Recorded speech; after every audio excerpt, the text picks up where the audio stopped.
Good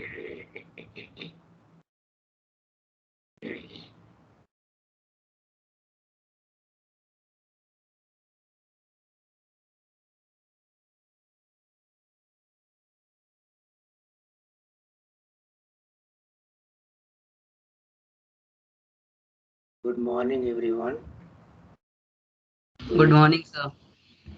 We'll start within few minutes. Good morning, sir. Very good morning. I will start the process within 2-3 minutes because it's still only about 60 students or 70, 65 students have joined. So I will start within 2 minutes.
So now let us begin with the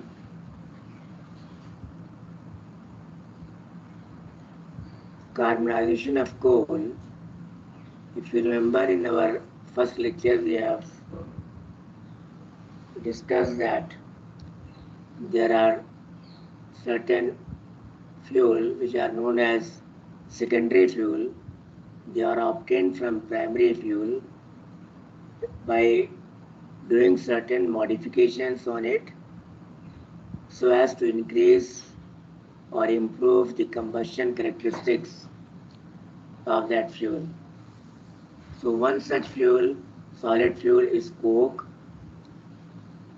which is obtained by heating the coal, and in that case it is a specific coal is heated, that is, which contains good amount of volatile matter content.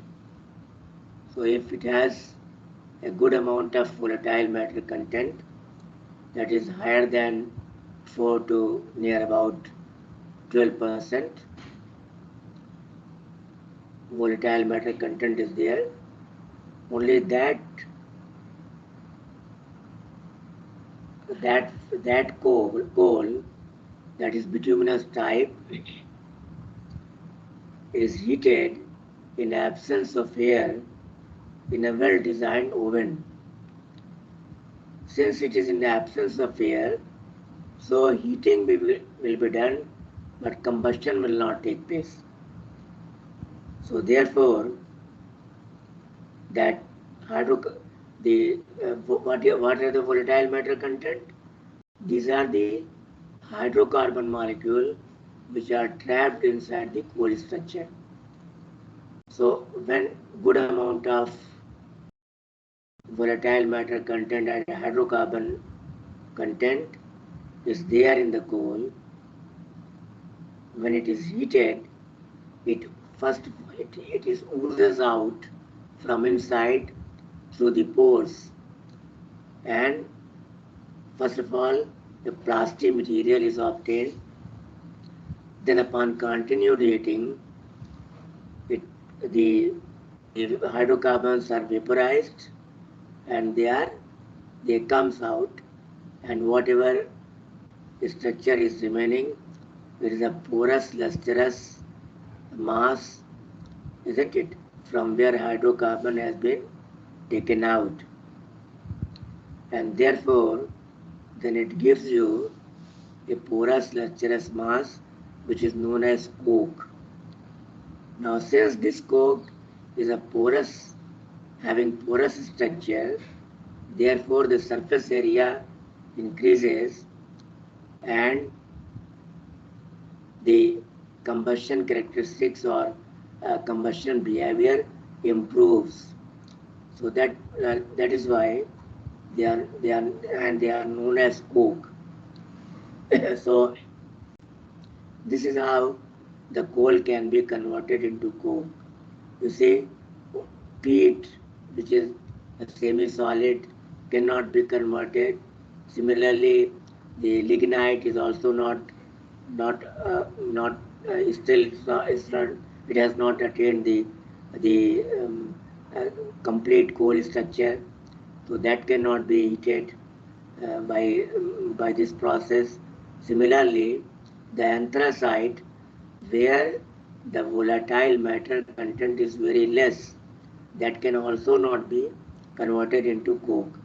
So only bituminous type of coal is converted into coke, and the feedstock therefore is only bituminous coal.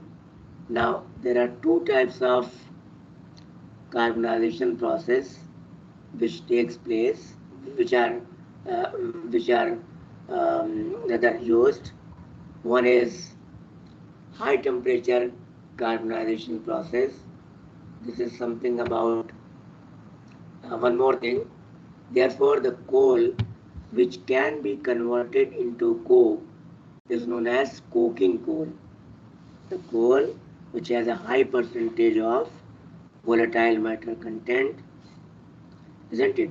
From 4 to 12% around, isn't it? That coal only can be converted into coke, and such type of coal is known as coking coal. The other type of coal which cannot be converted into coke because it has very less amount of, less than 4% of volatile matter content, that cannot be converted into coke by heating, and therefore that coal is known as caking coal. So there are, on the basis of carbonization, coal can also be put into two categories. One is coking coal, and another is caking coal. Now, something, this is solid carbonation reduced derived from low ash, low sulfur bituminous coal, from which the volatile constituents are driven off by baking in an oven without oxygen at around 1000 degrees centigrade. So depending upon the temperature, two types of coal processes are there. So this is another slide for, yes, coke can also be obtained in some areas naturally where the volcanic activity has taken place. So upon heating due to the volcanic activity, the coke is formed. So it is also a natural one, but it is limited to certain region, isn't it? Limited to certain region.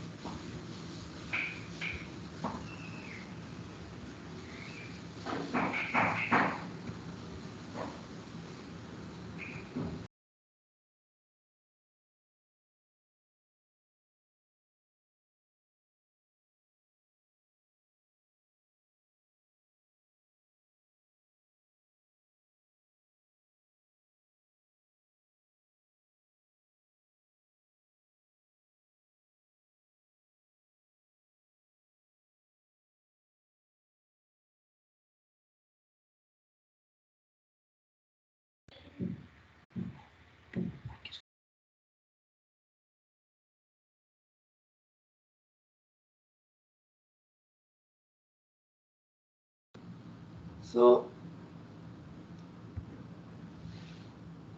So this is another type of some certain properties of natural coke. Then about the carbonization process.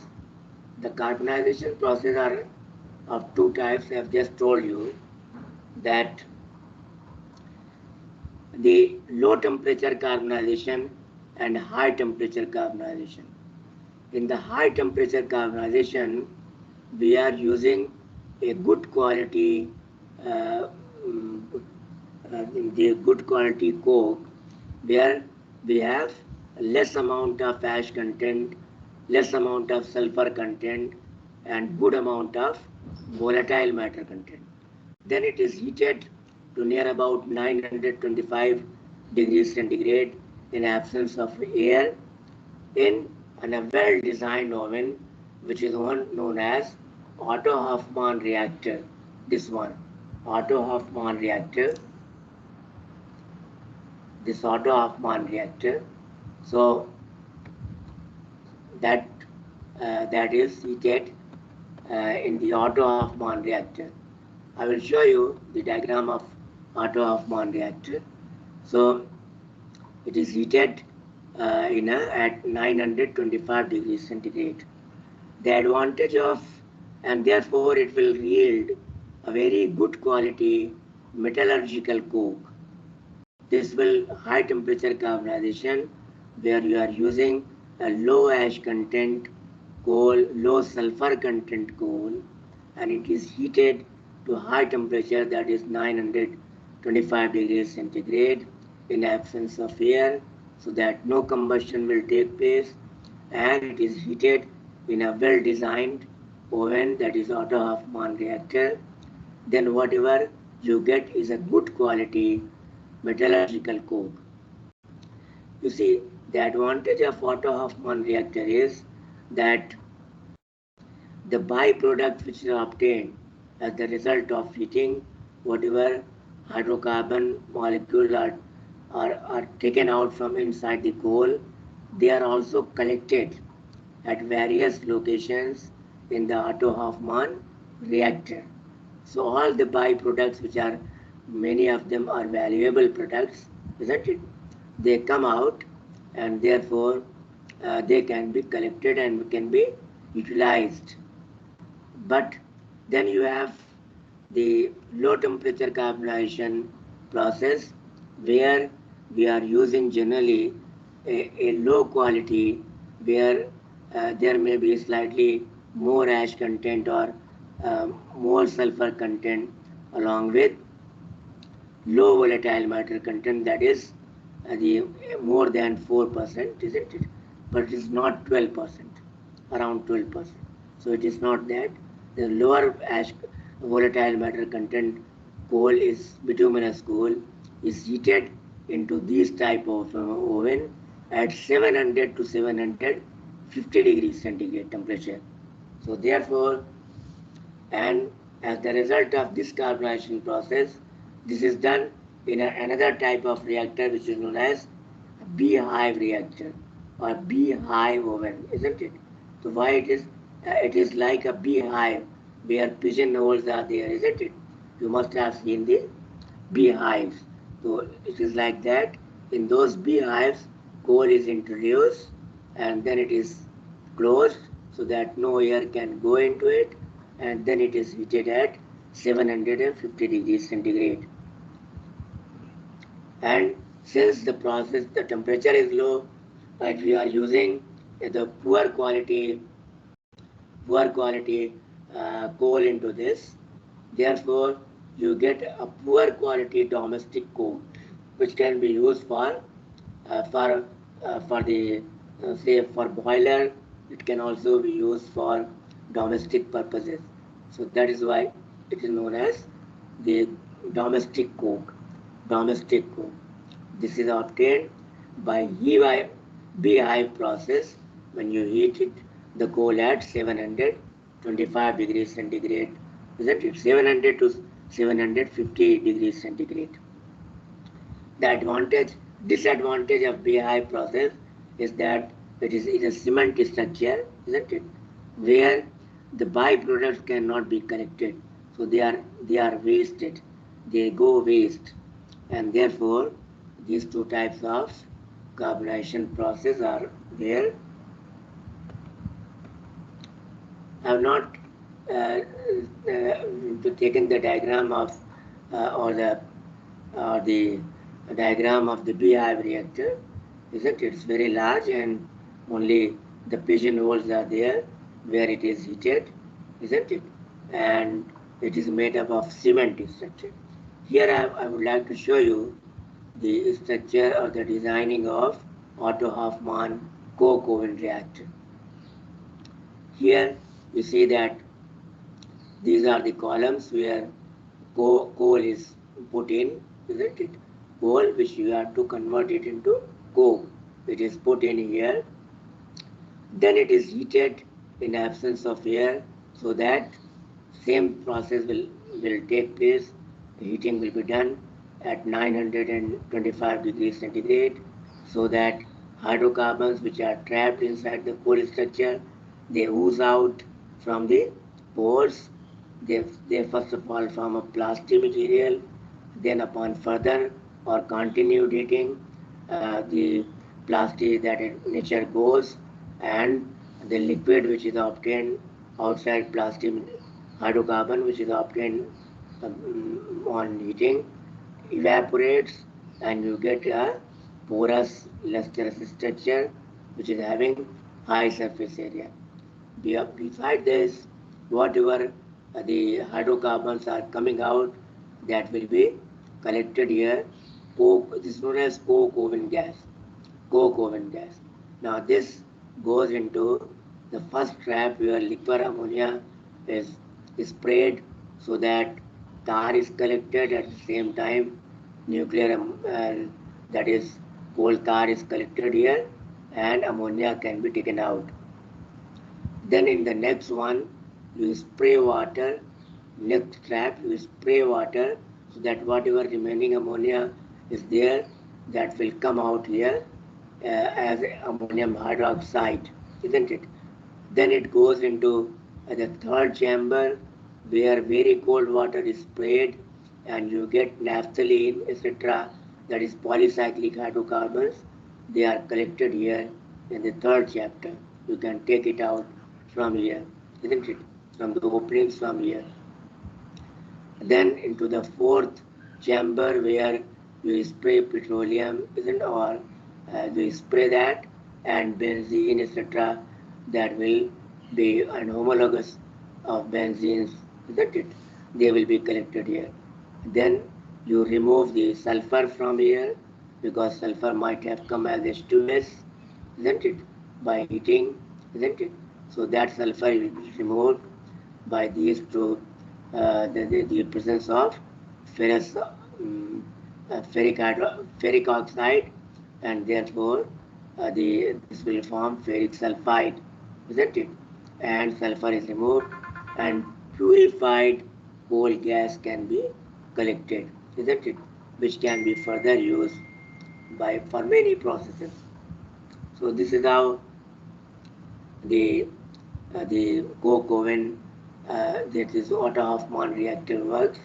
The temperature here you can note down in the diagram, that is about 900 to 950 degrees centigrade. This works.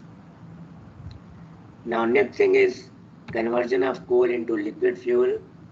This is very important one, and now many countries like the China and the South Africa and certain other countries, they are converting their coal reserves, coal reserves into petroleum, and good amount of money is saved for their other economic activities. So therefore, this is a conversion of coal into liquid fuel.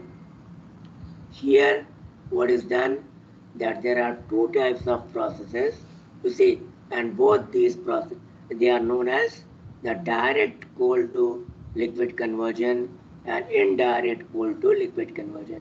Two types of process. In case of direct coal to liquid conversion, here the coal powder is taken, isn't it? And then it is mixed certain thing. We will discuss that, and then it put into the reactor, and then in those reactor catalyst is there. Though in the presence of those catalysts, the coke will be converted, the coal will be converted into liquid petroleum, because hydrogenation will take place.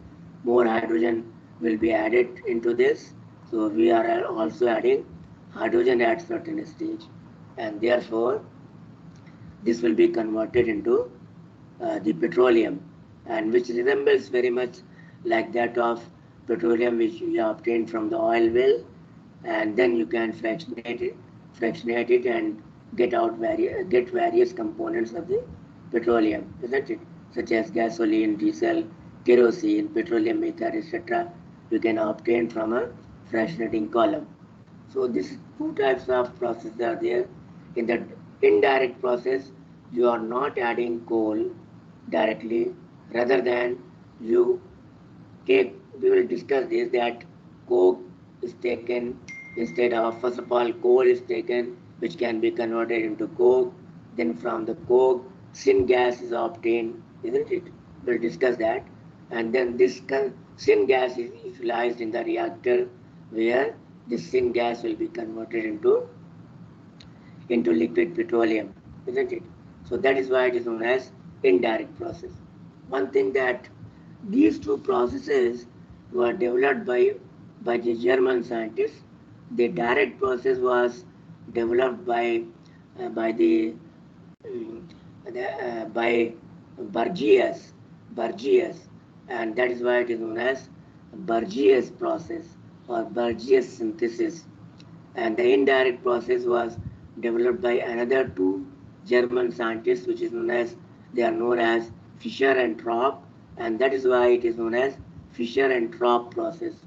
So these two, all these, both these processes were developed by German scientists during the First and the Second World War, and where their fuel supplies was hampered, and therefore they have developed this process. This is a sketch diagram of the liquid fuel from coal, which can be converted. It's not important, isn't it? Then we will come directly to the, first of all, direct liquefaction process. Here, it is a hydrocracking type of process. More hydrogen will be added into the sink. Here, this is a coal powder is taken here. Coal powder is taken, which is mixed with heavy oil. Heavy oil is generally obtained, I will tell you after 3-4 slides, that heavy oil is obtained from fractionating column, where the petroleum products are fractionated. So the lowermost, that of the first trap, which was the first first thing which comes out from that fractionation is the heavy oil, isn't it, or waxes, and which cannot be utilized directly as a fuel. Therefore, that heavy oil is taken, it is mixed with the coal powder, then a catalyst is mixed, and hydrogen is added into the reactor, and this will form a syn crude, which will be refined, and then it will be fractionated into fractionating column, where various useful components, that is fractions, will be corrected: gasoline, jet or kerosene oil, then diesel oil, many other things such as petroleum ether, etc. are separated.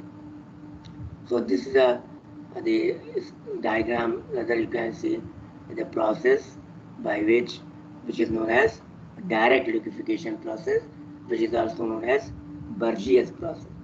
So direct, there are certain points which have to be, I will upload these slides, isn't it? That various stages, you can see, you can, nickel oleate is a catalyst, or it is tin oleate or nickel oleate is used in this. And then as some other properties of the indirect, the direct liquefaction process is written here. Then this is the process, Burgess process, where same thing, where the conversion of coal into the saturated hydrocarbon takes place. It's not only the saturated hydrocarbon, you get unsaturated hydrocarbon, olefinic polycyclic ester as well, isn't it? So this I have given the process.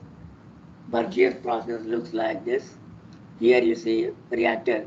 The Burgess reactor looks like this, where you have a funnel. There is a mixer. This is a mixing chamber where you put powdered coal, then you put catalyst, that is tin or nickel oleate is fixed from introduced from this. Then it is mixed very well. Heavy oil is introduced. We have shown it from here, but from this process itself. But you can take it from any other in the start. You have to take it from the refinery, and then you put it into this. It is very well mixed, and then it is introduced. A valve is here. After mixing, you can open this valve. So this comes here, and at this point of time, you will add hydrogen from here. From this inlet, you will add a good amount of hydrogen from here, hydrogen gas. Then entire thing will be pushed into the reactor. Here this reactor or converter is maintained at 450 degrees centigrade, and 200 to 250 atmosphere pressure will be built up because of hydrogen, etc. Isn't it? So here nickel oleate is already there, coal powder is there, the heavy oil is there, and when it comes, when it is pushed into this reactor, the reaction will take place. Just I've told you one such reaction. Then the because it is at 450 degrees centigrade, so whatever petroleum or liquid fuel is obtained, liquid petroleum is obtained, that will be vaporized, isn't it? Because it is at high temperature, so these vapors will be generated as the product. The gaseous product will form. That will be introduced here, where it comes to the condenser, where you have water inlet here, water outlet here. So the water is circulating into the condenser. You must know what is a condenser is there. What is the condenser? That is a coolant. Water, cooling water introduced from this side and comes out from this side, so that the water is circulated and this vapor are condensed. These vapors are condensed, and then if you want to collect it as a liquid fuel, you can collect it here, or if you want to put it into further fractionating column, so as to convert it into or obtain it in the form of fractionated fuels, such as the gasoline or diesel or heavy oil or gases such as from C1 to C4, they will be in the form of gases. But very less amount of gases are produced by this. Only the middle range products are obtained, which is gasoline, kerosene and diesel. Generally these three products are obtained, isn't it? Some amount of heavy oil is also obtained as lubricating oil, either if you want to use, otherwise you can push it back into the reactor, isn't it? Where process is going on. So this is a heavy oil which can be put into this reactor. So this is a fractionating column where these vapors are introduced, isn't it? If you don't want to collect the crude oil, then this is introduced here, where further heating will take place here, about 400 degrees centigrade. So again these are vaporized. Why it is done here? Why it's not introduced directly into this? Because upon condensation, the fuel is stabilized here. The stabilization will take place, and therefore then it is introduced here into the fractionating column. As these vapors rise up, they are cooled down, and depending upon their molecular weight, various fractions are separated. The more that heavy oil or larger molecular weight components, they are collected first, then the middle range, and then the gasoline. Very less amount of gases are produced by the Burgess process. So this is all about Burgess process. Then you have the indirect liquefaction method. Here I have told you that first of all, the coke is taken, or you take coal, then convert it into coke, then heat this coke in a tubular furnace. The diagram is here. Coke is taken now, isn't it? First of all, you take coal, convert it into coke. Then you take this coke and heat it at 1200 degrees centigrade in TF, that is tubular furnace. Tubular furnace. And steam is allowed to pass through this furnace. Steam is allowed to pass. Then this is converted into a syngas, which has a higher concentration of hydrogen gas and carbon monoxide gas, isn't it? With a small amount of carbon dioxide and water vapor, isn't it? Very small amount of water vapor and carbon dioxide is there, and large content of hydrogen and carbon monoxide. So this is known as syngas. Now this syngas, which is produced,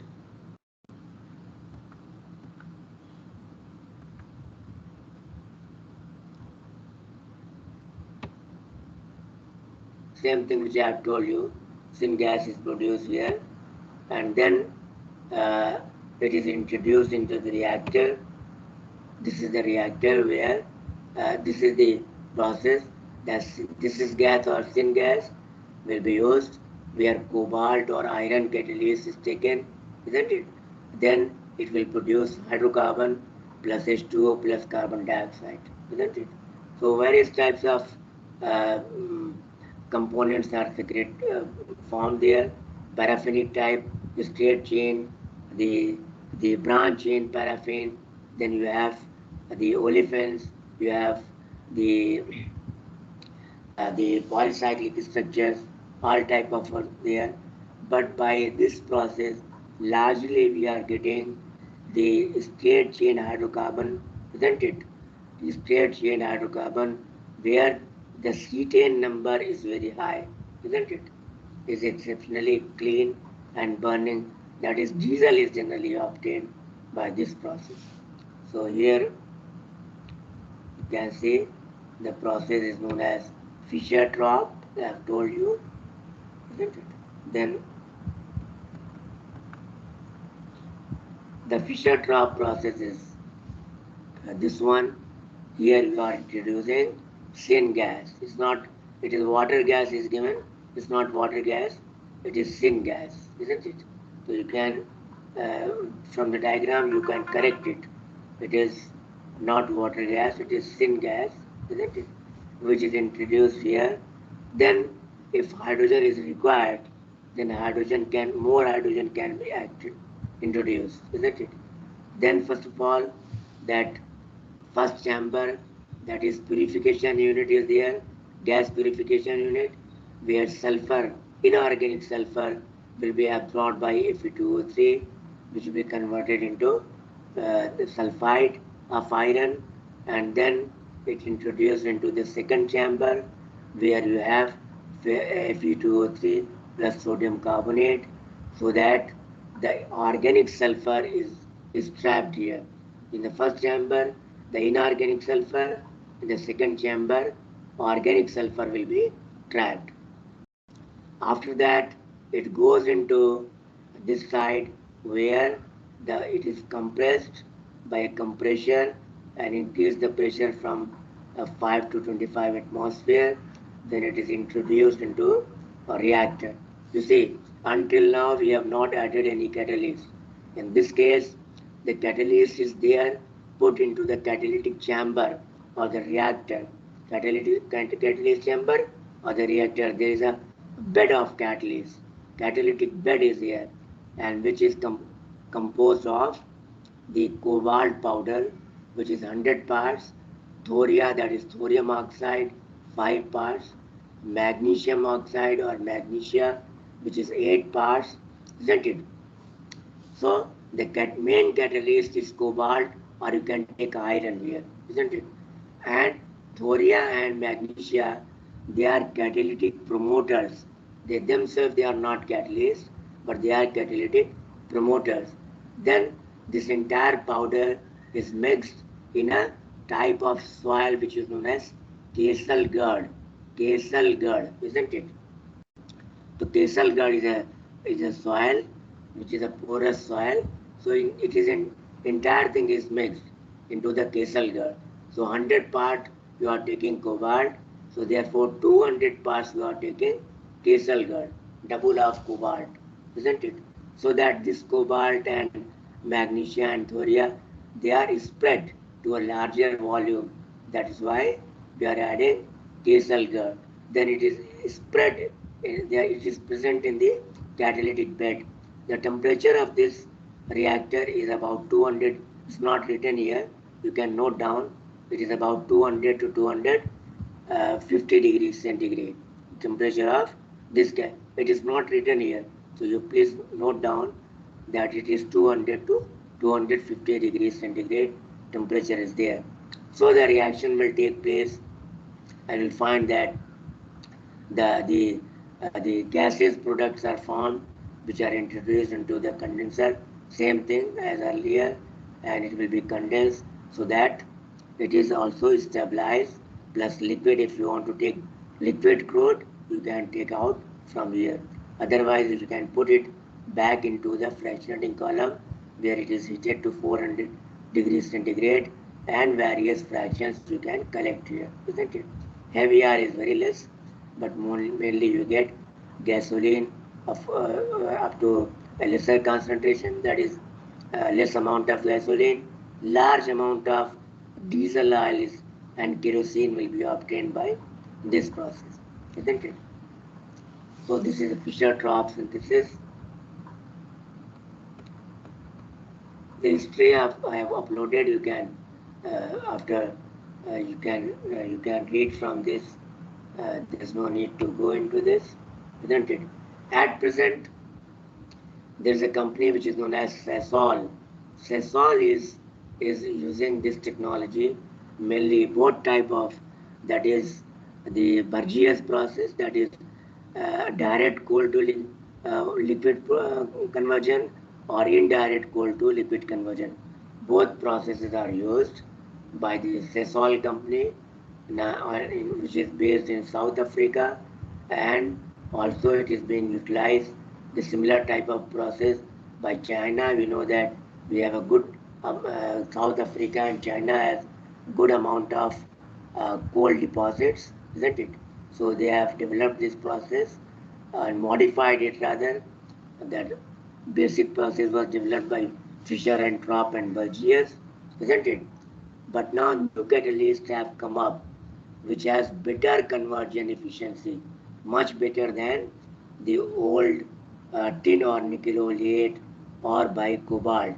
So new catalysts have come up which has better conversion efficiency, and therefore the South Africa has it is producing near about 1 million barrel per day, isn't it? Similarly, China, which is third largest deposit of the coal, is also using the same processes. Both, they are using both DCL and ICL process, direct coal to liquid or indirect coal to liquid conversion, and therefore they have developed this process. Better catalysts they have introduced, and they are converting a good amount of coal into petroleum. So here you can see other part of the history, isn't it? Which I am not going to explain here. The basic CTL process, you see that coal to liquid conversion, coal to liquid conversion process, whether it is Fischer-Tropsch or it is the Burgess. This type of conversion take place, isn't it? This is for the Fischer-Tropsch because CO is used here. So you get the saturated hydrocarbon, and then you have this is the same thing, that is carbon monoxide is produced in the syngas. This should have been the first slide.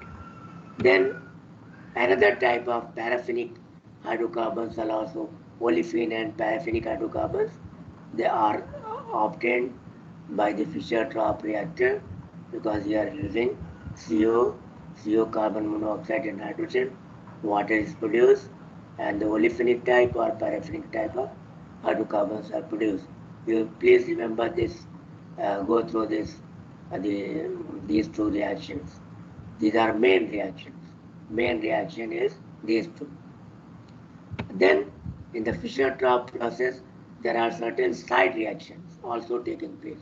The first side reaction is alcohol formation, where 2N plus CO react to form the alcohol in a small amount. The side reaction, and you know that this alcohol can also be used for if it is methanol, if it is ethanol, it can be used into the petroleum as such. Then the second side reaction is water shift gas, H2O plus CO, it forms this plus hydrogen. And then the third reaction is disproportionation reaction. We have two carbon monoxide molecule. They form a carbon dioxide and carbon is liberated.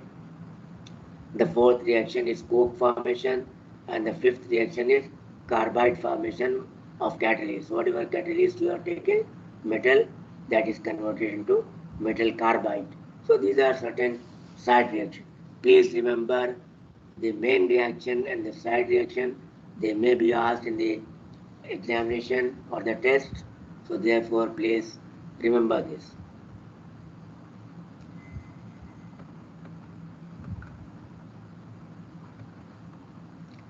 The nature of the product you can see here, isn't it?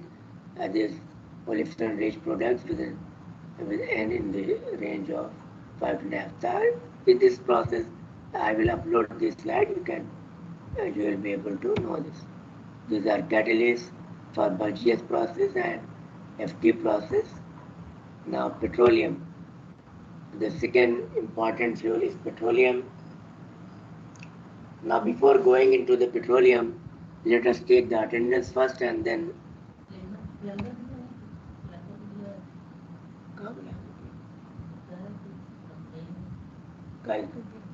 छत ये जो पानी आ रहा था तो pipe ठीक करा लो. So yeah, let us go first of all to take the attendance and then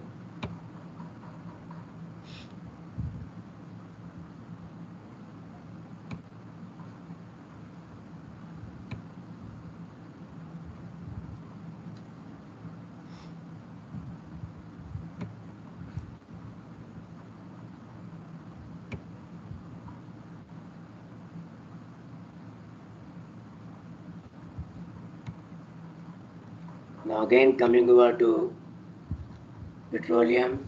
Another important fuel is petroleum. We know that the most of the economically developed countries, they are using a good amount of petroleum for their energy needs, isn't it? And the petrol, whatever petroleum you obtain, isn't it, by mining or isn't it, the 40% we need in the form of gasoline, we have already covered this. 27% we need as a diesel, and 78% we need as the kerosene oil. So therefore, our jet fuel.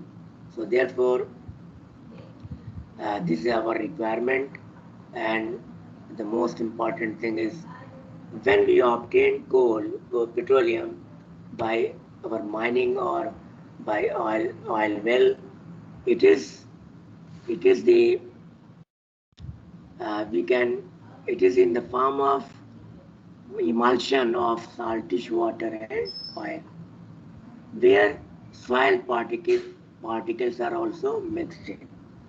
So whatever crude oil which you obtain from the oil well, it is in the form of emulsion of saltish water and oil, and also it is mixed with some soil particle.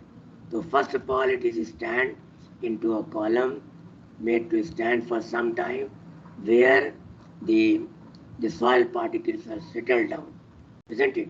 And then they are separated.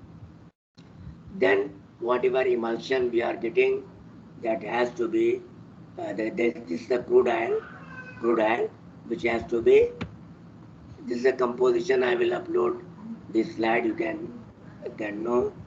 And this is also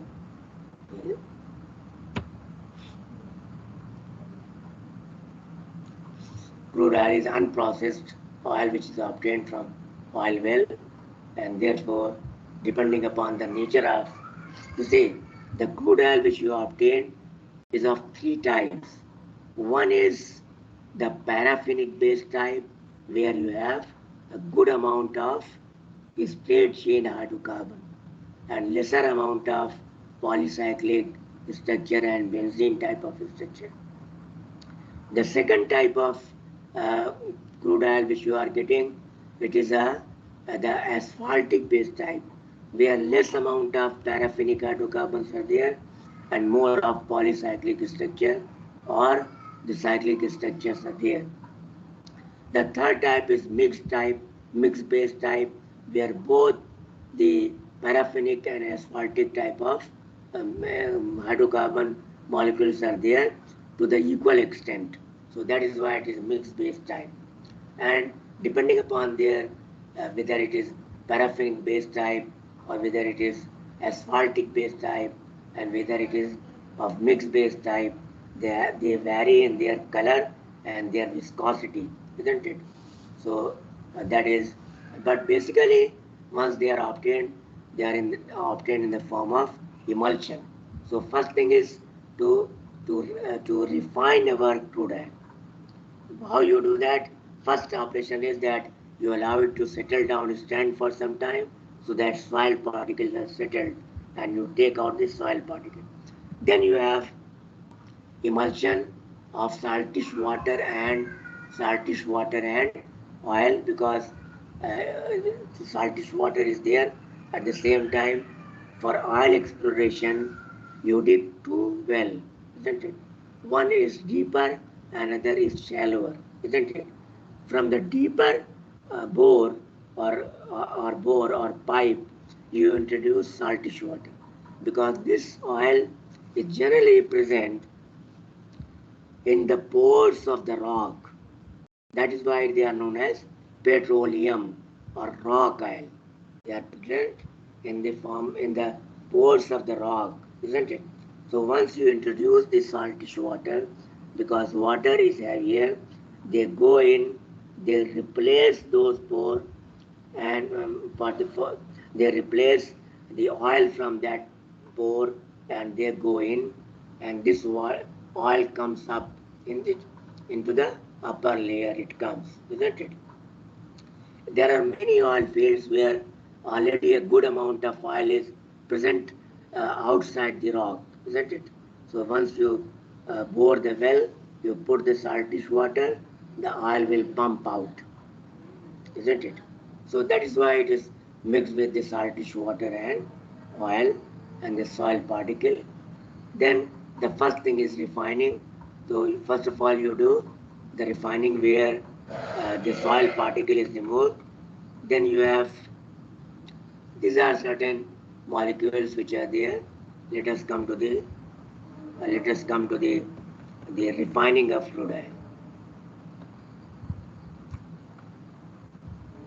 These are certain things which are not important, but the first in oil which has been used by Rudolf Diesel was based on vegetable oil, and this has this organic, the vegetable oil, where you have this OH you hydrolyze it so that it is formed glycerol, and this carbon chain is taken out, is taken out, and this was work as a diesel fuel, and it was used by the diesel, diesel for his engine, isn't it? So that is the basic of the diesel. The catalytic value or the calorific value is this. Then you have various type of molecule which are there in the oil. Then comes the crude oil, refining of crude oil. The first operation, as I have told you, it is the removal of soil particle. Then after that, it is still is a mixture of saltish water, emulsion of saltish water and oil. So first thing is that you have to remove this condition of emulsion. So how you do that? First, you are doing this by a process which is known as Cartel's process. Cartel's process, where you pass that oil, which is in the form of emulsion, between two highly charged electrodes, isn't it? So that the positive part of the emulsion and the negative part, isn't it? Salt, that the negative ion and the positive ion, they move to the respective electrode. Then what will happen? The emulsion film will be broken. The emulsion film will be broken, and the smaller emulsion, the molecule, the coalesces to form a larger bubble of water, isn't it? The emulsion condition will go off, and therefore two distinct layers are formed, isn't it? One is the oil, another is water. Oil is a lighter one, therefore in the upper layer, and the water is heavier, so that it will be in the lower layer.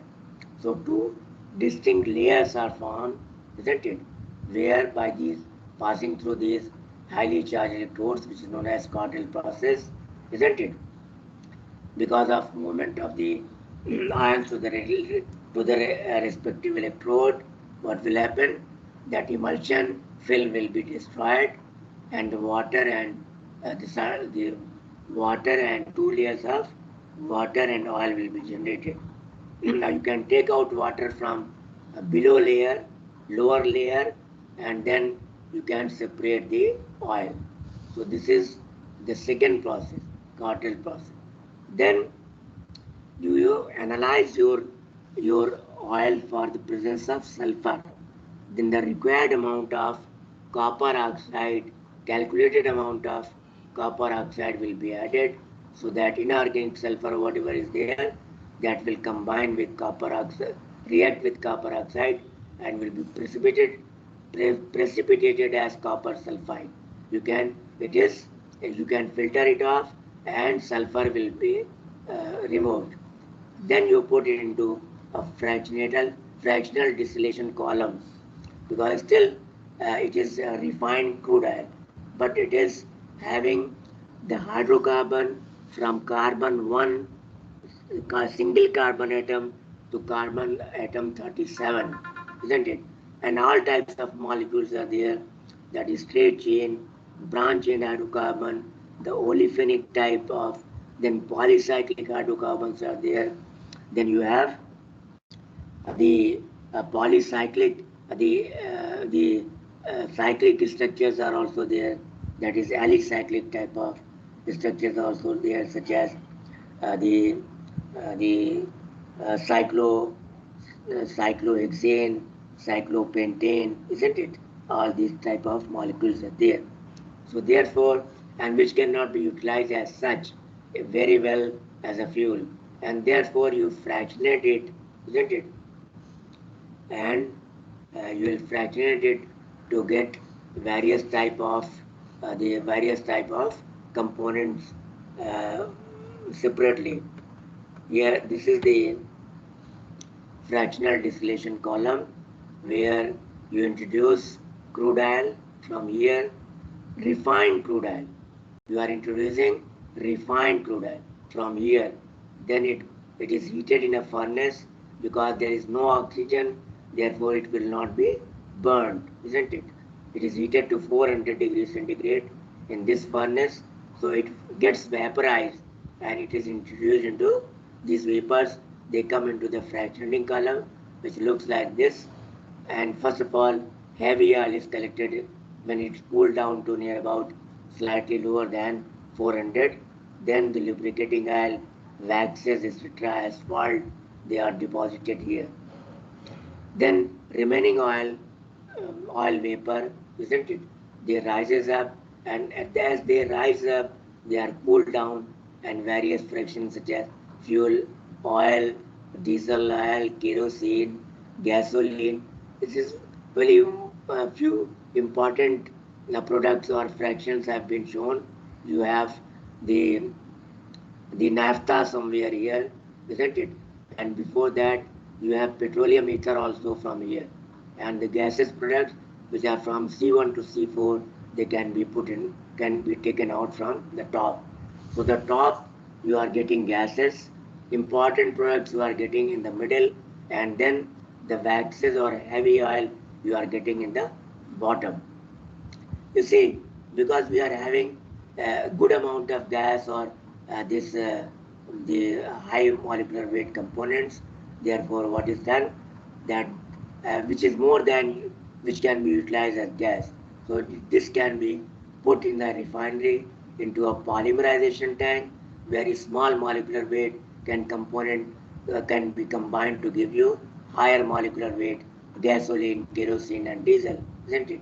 So this is put into the polymerization reactor. Similarly, the heavy oil cannot be used as such very much because only limited amount is used as the lubricating oil, and as in the polymer industry, in the pharmaceutical industry, only 10 to 15% is required, and the remaining the heavy oil is introduced into another column or the reactor, which is known as cracking reactor. So where the large molecular weight components, they are cracked or chopped off into smaller parts, and they can be better used as gasoline, kerosene, or diesel. So the gases can be put into polymerization tank, and the high molecular weight component can be put into the cracking reactor, so that larger amount of gasoline, kerosene, and diesel and petroleum ether is obtained. So this is up to the here. The time is up, and